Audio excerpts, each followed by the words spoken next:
how do I lead these millennials and these Gen Zers, right? And it's a great question. There's actually a really interesting book called The New Kind of Diversity by Tim Elmore. And he does this study, and he says there's a new kind of diversity in the workplace right now, where there are currently 5 generations in the workplace. How about that? You got baby boomers all the way down to Gen Z in the same workplace at the same time. I want you to listen to this. The children now love luxury. They have bad manners, contempt for authority. They show disrespect for elders, and they love chatter in the place of exercise. Children now are tyrants, not servants of their household. They no longer rise when elders enter the room.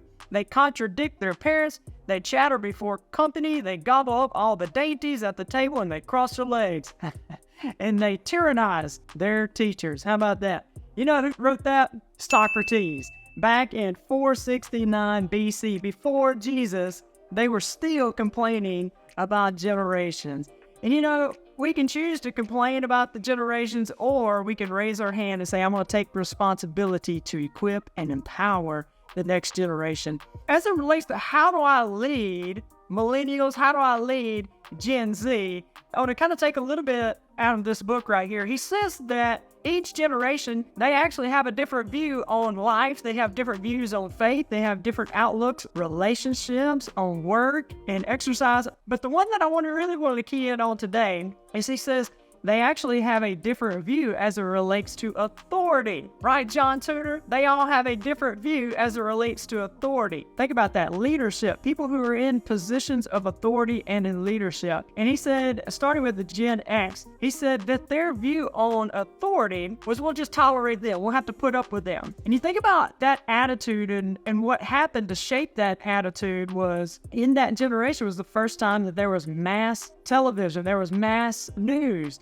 there was mass marketing, that you could see what was happening on all over the world. And so this generation was the first generation to see multiple presidents lie from the Oval Office. They saw multiple leadership decisions that were ultimately very poor. You think about Enron, that it was corrupt leadership. And then you also started to see people we thought we really could trust in positions of leadership, like pastors and religious leaders, and how they would have some moral failures. And this was broadcast all over the world. So it was the first time that we saw leadership from a different light. Well, the next generation, the millennials, come along, and no longer do they see authority or leadership as, well, I guess we'll just have to tolerate them. Now they view authority as, we'll choose them. We'll choose them. Have you ever heard the phrase, not my president? How about that? You know, you heard it with President Obama. You heard it with President Trump. You hear it now with President Biden. There was a time where you may not have liked the president, but you respected the office. That's kind of not the case now. And so the view towards authority with millennials is, I'll choose you.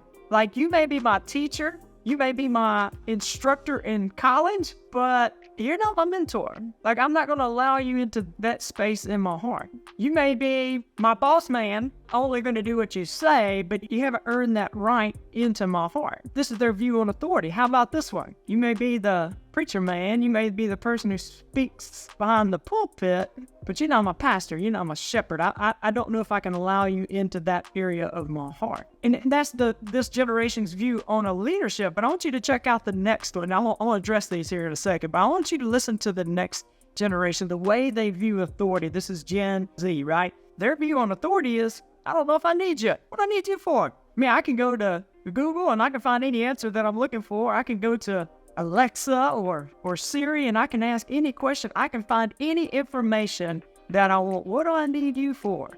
Think about it. This generation, the millennials, they grew up with the first cell phone. Well, now the Gen Z is the first generation to grow up with a smartphone. They got more information at their thumb tips, like at the end of their fingers, than the president did 30 years ago. That's crazy. Here's what they need, though. They may be able to access all this information at any time. What they need is somebody who can come alongside them and give them context for the information that they're finding. But just like the millennials before them, you kind of got to earn the right to get into that area of their heart. You got to earn the right to get in and to speak life into them. So I think we got a couple of choices. As leaders, as it relates to how do I lead these millennials? Hey, I'm a millennial, by the way.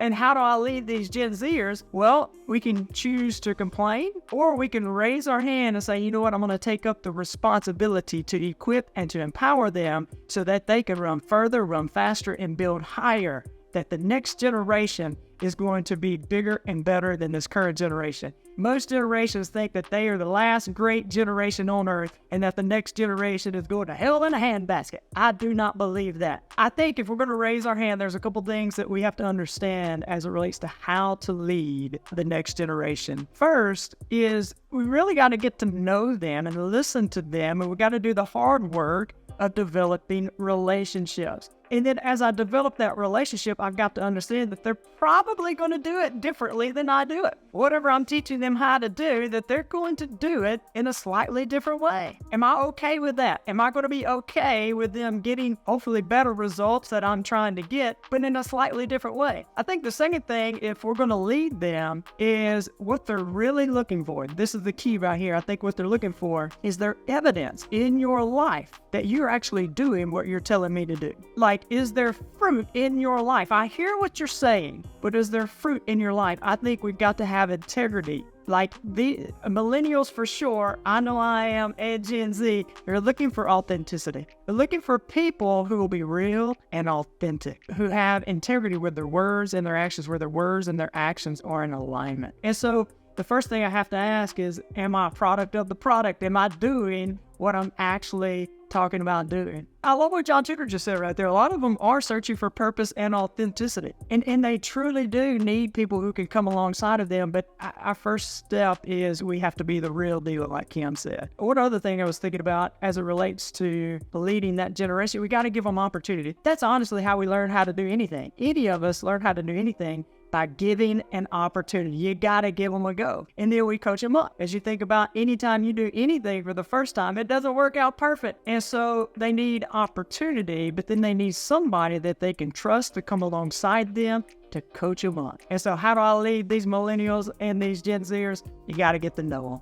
You got to get to know them. You got to believe in them. Most people start on the borrowed belief of other people. Every single awesome person I've read about, every awesome person I've gotten the opportunity to meet, and I see all the other people on here, Daniel and Kim and John and Jennifer was on just a few minutes ago, that you probably have the same story, that somebody believed in you before you believed in yourself. And so I think we've got to come alongside of them and instill belief. And it is all about relationships. I love that. So, hey, I hope today has added value to you. I enjoy doing these Q&As. I would love to hear, just throughout the week, what are some questions that you have as it relates to life, relationships, faith, family, leadership, all that fun stuff. Hey, I hope you guys have an awesome day, and God bless.